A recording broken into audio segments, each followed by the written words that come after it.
भागवताचं मंगलाचरण करत असताना कुठल्या एका देवाचं नाव घेतलं नाही, तर शब्द काय वापरला? सत्यम परम धीमहि.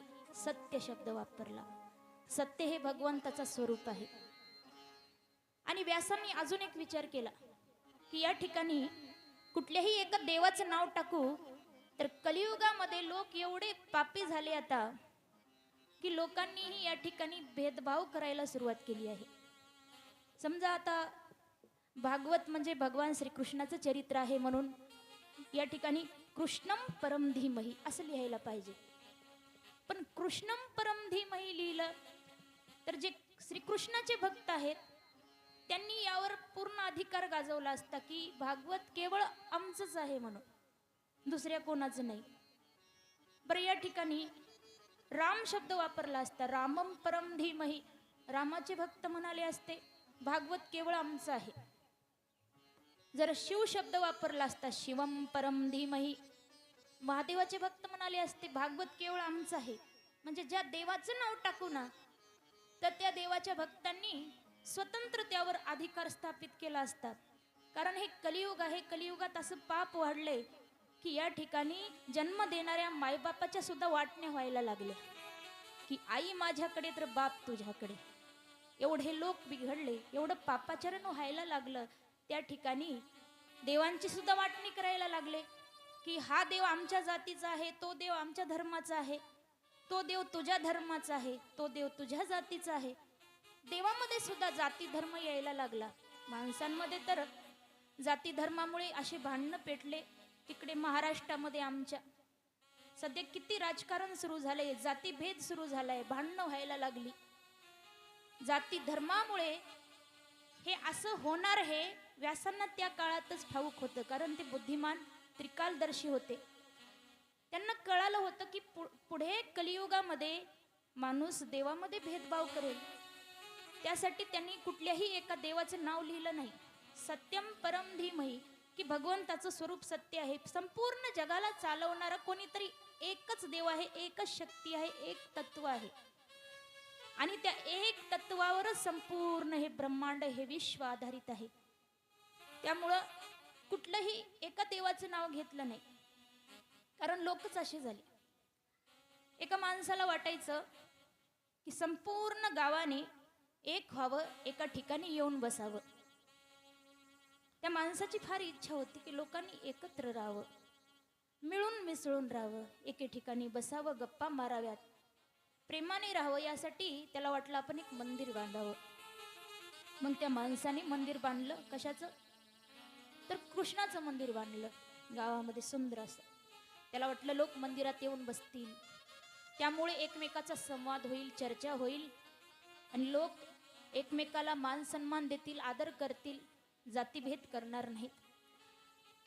परंतु परिणाम असा झालाय, श्रीकृष्णाचं मंदिर बांधलं पण त्या ठिकाणी दर्शनाला फक्त कृष्णाचे भक्त येऊ लागले, दुसरे येईनात. कारण गाव मोठं होतं, 18 पगड जाती होत्या त्या ठिकाणी. त्या माणसाला वाटायचं सगळ्यांनी एका ठिकाणी यावं, मिळून मिसळून राहावं. मग एक जणानं सांगितलं की तू काय कर, रामाचं मंदिर बांध, त्या ठिकाणी लोक जमतील. त्याने दुसरं एक मंदिर बांधलं, रामाचं मंदिर. तर त्या ठिकाणी फक्त रामाचेच भक्त दर्शनाला यायला लागले. मग त्याने विचार केला आपण दुसऱ्या देवाचं अजून मंदिर बांधावं, म्हणून त्याने महादेवाचं मंदिर बांधलं. आता तर शैव आणि वैष्णव एवढा भेदभाव वाढला. कारण काही काही स्वतःला शैव म्हणून घेतात, काही वैष्णव. खास करून महादेव आणि विठ्ठलाचे भक्त विनाकारण एकमेकांमध्ये भेदभाव करतात. परंतु आपण भेदभाव करतो आणि त्या दोन देवामध्ये एवढं प्रेम आहे हो. हरिहरा भेद नाही नका करू वाद. महादेव आणि भगवान विष्णू एकमेकावर एवढं प्रेम करतात की ते एकमेकाच्या हृदयात राहतात. एकमेकाचे हृदय गोडी साखरेच्या ठाई ते एकमेकाच्या हृदयामध्ये राहतात. पण त्यांचे भक्त आपण मूर्खासारखं त्यांच्यामध्ये भेदभाव करतो. तर त्या माणसाने महादेवाचं मंदिर बांधलं तर केवळ महादेवाचे भक्त मंदिरात दर्शनाला येऊ लागले. शेवटी एक जणानं त्याला सल्ला दिला, तू काय कर, मंदिर बांधू नको, मशीद बांध म्हणून सांगितलं. मग त्याला वाटलं मशीद बांधावी, त्याने मशीद बांधली.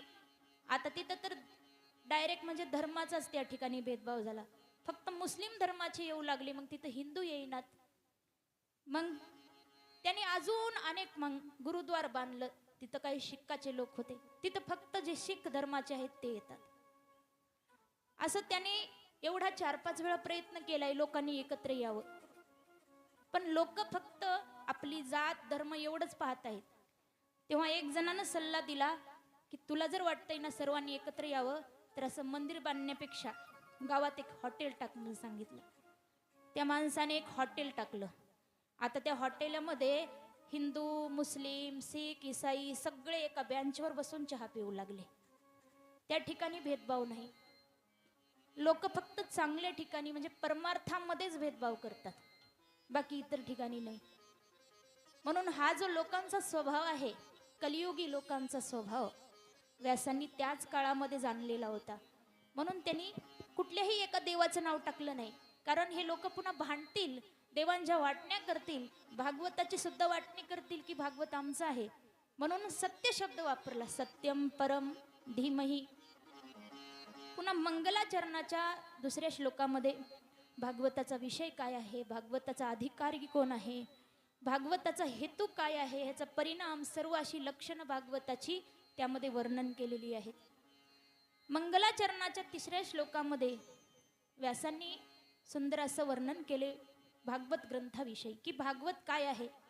निगम कल्पोतरो गलितम फलम शुकमुखामृत द्रव संयुतम पिबत भागवतम रसमालयम मुहुरहो रसिका भुवि भावुका. खूप सुंदर असं वर्णन केलं व्यासांनी की भागवत हे काय आहे. भागवत हे वेदरूपी कल्पवृक्षाचं पिकलेलं फळ आहे म्हणून सांगितलं. वेदरूपी कल्पवृक्षाचं पिकलेलं फळ आहे. मग कोणी विचारलं व्यासांना, व्यासजी फळ तर झाडावर असतं, मग हे फळ खाली कसं आलं. हे जे वेदरूपी कल्पवृक्षाचं फळ झाडावर असलेलं खाली कसं आलं, तर सांगितलं